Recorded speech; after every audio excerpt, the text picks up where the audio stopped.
Olá, secretariados, aqui é a Flavinha do canal Imposto Secretariar e hoje é a Red Pill da segunda-feira e uma reflexão que eu ando percebendo aí no LinkedIn, né, principalmente, né, em alguns grupos que eu acompanho, inclusive de trabalho lá pelo Facebook, dos, né, candidatos versus a galera, o recrutamento, né, o recrutador.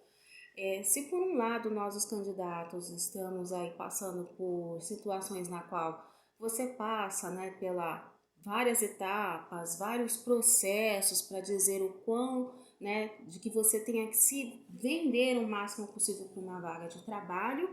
Por outro lado, né, os recrutadores estão reclamando que eles disponibilizam a vaga e a galera não vai, né? E a galera falta, e aí cria aquela situação de, olha, o que é que eu vou falar para o meu gestor, né? Porque afinal de contas, né, nós tínhamos uma vaga para preencher em X empresa e o pessoal não vai. Então, meio que tá tendo aí uma tretinha, né?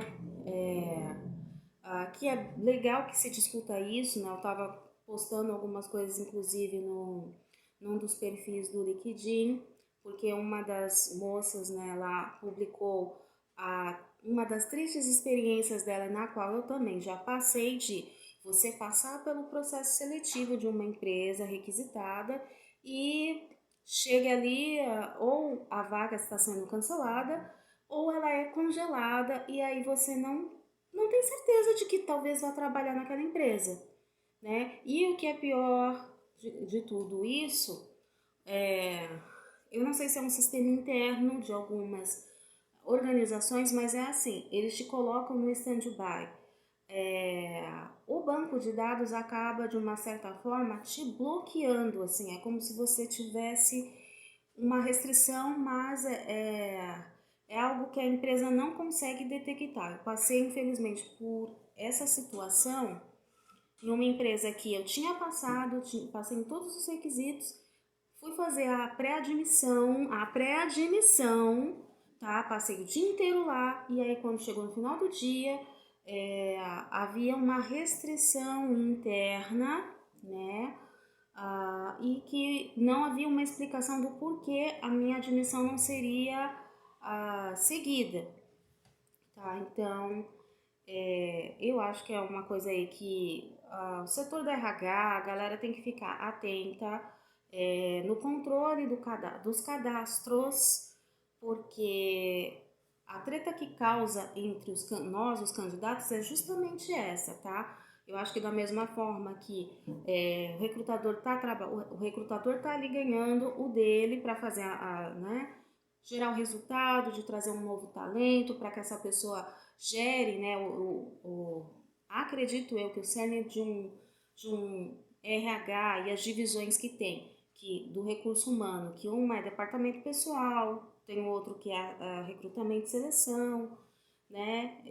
Alguns vão ter o treinamento, né? Desenvolvimento pessoal, essas coisas.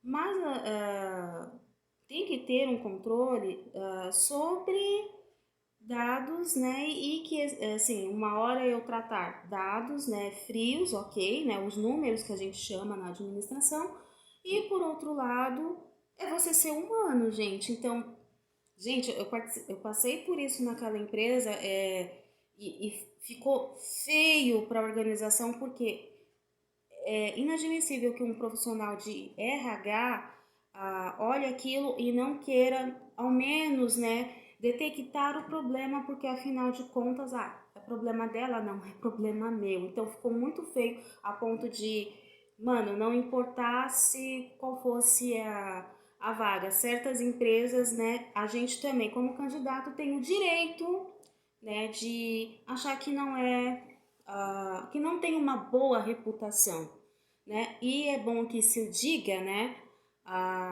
Mesmo que recrutadores talvez não entenderam que não é só vocês que avaliam a reputação do candidato.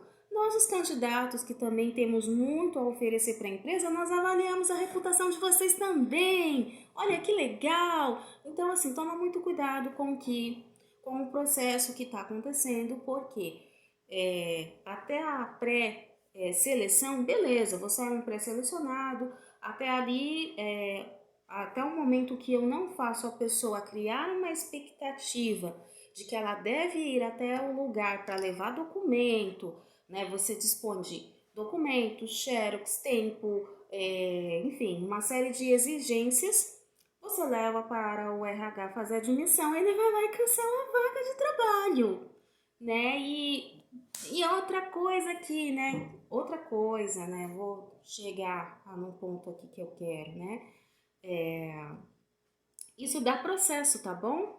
Então, vocês, empresinhas que contratam qualquer recrutadorzinho, né, que não tem essa responsabilidade de, gente, houve o cancelamento da empresa, tudo é uma coisa para se conversar, dá para tratar. O problema é a pessoa olhar para você com aquela cara de, como que a gente fala? Pouco caso, mas tem um outro nome que eu não vou lembrar aqui.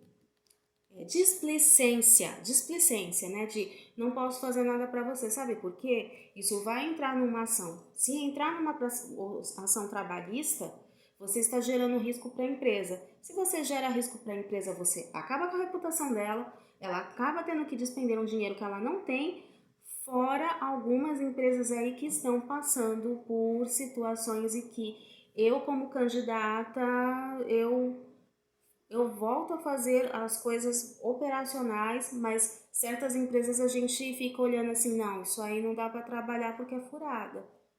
Não, isso não dá porque, né, eu vou acabar pagando para trabalhar. Não, eu não vou trabalhar nessa empresa porque eu vou ficar doente. E a intenção, vamos deixar claro aqui, é que o candidato, né, ele vai fazer uma prestação de serviço. Então, é meu tempo, é minha energia, minhas habilidades, tudo que eu consigo aprender, né, o que vocês tanto chamam, recrutadores, de talento, né, talento para trazer uma inovação para a empresa, os conhecimentos, né, porque a gente vai trabalhar e continua estudando, né, isso é importante, né, vocês também têm que levar em conta. Eu acho que os recrutadores às vezes se acham como semideuses, então aí vou para a parte aí das experiências que eu tive essa semana, né, graças a Deus, amanhã eu já estou começando um novo trabalho, né, tudo isso se deu por uma segunda-feira na qual eu fiquei, sim, o dia inteiro, né, montando um lead ali, mandando todos os currículos para outras, né, novas empresas e, é claro, usando a plataforma LinkedIn, que eu já falei num outro episódio e volto a falar que está sendo mais efetiva do que a InfoJobs. Mas muito bem. Então, assim, já na quarta-feira me chamaram para uma entrevista e aí que eu queria dar a dica, né, para candidatos versus, né, os candidatos versus os recrutadores é a questão de tempo. Deixa eu ver, acho que foi terça-feira à tarde também, eu recebi uma convocação, a pessoa falou que seria online e aí eu entrei, né, na plataforma para entrevista remota. Deu 40 minutos, gente. A pessoa simplesmente sumiu e nada da entrevista, né? Aí eu, como, né? Eu sei que os meus amigos sempre me orientam, Flávia, tenta ficar quietinha, não tenta causar, mas é que eu acho que tem coisas que não dá. A gente passa por coisas que a gente permite. Então, assim, é deselegante, querido recrutador, você marcar e por alguma razão teve um imprevisto, aconteceu alguma coisa, comunique o candidato que você chamou, tá? Porque o nosso tempo também é tão precioso quanto o de vocês. E aí não teve essa chamada, por alguma razão cancelou. Eu mandei sim um áudio de, né, eu dando feedback para a empresa, porque sim, candidato, você deve dar, porque aqui ninguém é palhaço. Ninguém é. Assim, desempregado não é uma pessoa desocupada ou à toa. Tá? A gente entra num processo de trabalhar para arrumar trabalho. Na situação, olha a situação que a gente às vezes está. Faz parte da vida, enfim. E, enfim, não teve, eu mandei um áudio lá dando feedback, né, falando, olha, né, eu acho que o tempo de vocês é tão importante quanto o meu, então nunca façam alguém ficar esperando 40 minutos e simplesmente não deem satisfação. Aí fui, apaguei, enfim, mas pelo menos eu falei o que eu quis, porque eu acho que é o correto, tá? A gente também tem que ter, né, a nossa identidade profissional, né, a gente tem que ter a nossa, como que a gente fala? Ter uma autoestima de trabalho. Por quê? Fui numa outra empresa também, que eu atravessei a cidade para ir, enfim. Quando eu chego lá, né, eu cheguei um pouco mais cedo e a tal moça da RH, se diz da RH, não sei, recrutadora, não me importa,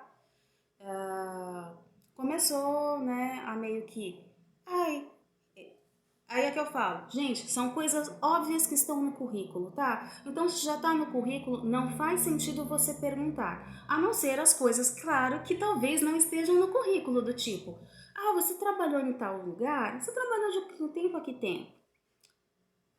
Tá. E o curso, né? No caso, ela questionou o meu curso do secretariado, infelizmente está interrompido, né? E não sei se vai voltar, se eu vou ter que migrar para uma outra área.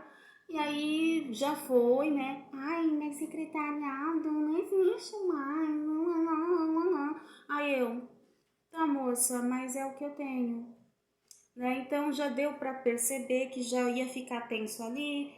Falei de algumas empresas e aí ela começou a tentar me contradizer o que eu achei absurdo. Aí eu falei, meu, eu trago meu currículo, eu atravessei a cidade pra pessoa pegar e fazer isso, sabe? Aí eu deu vontade, gente, só que eu não falo, né? Ai, olha, é difícil. Eu falei, eu me segurei pra não falar. E aí, moça, você vai querer me contratar ou eu só vim perder meu tempo aqui? Porque, você vai, né? Não fiquei nem, acho que nem 10 minutos nesse processinho de entrevista, mas eu já vi também que era um.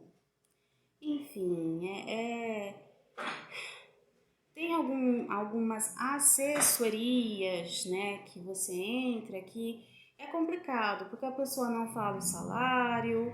Eu já trabalhei num lugar onde nem o contrato eu formei, mas aí a pessoa me dispensou como se eu estivesse em contrato de CLT.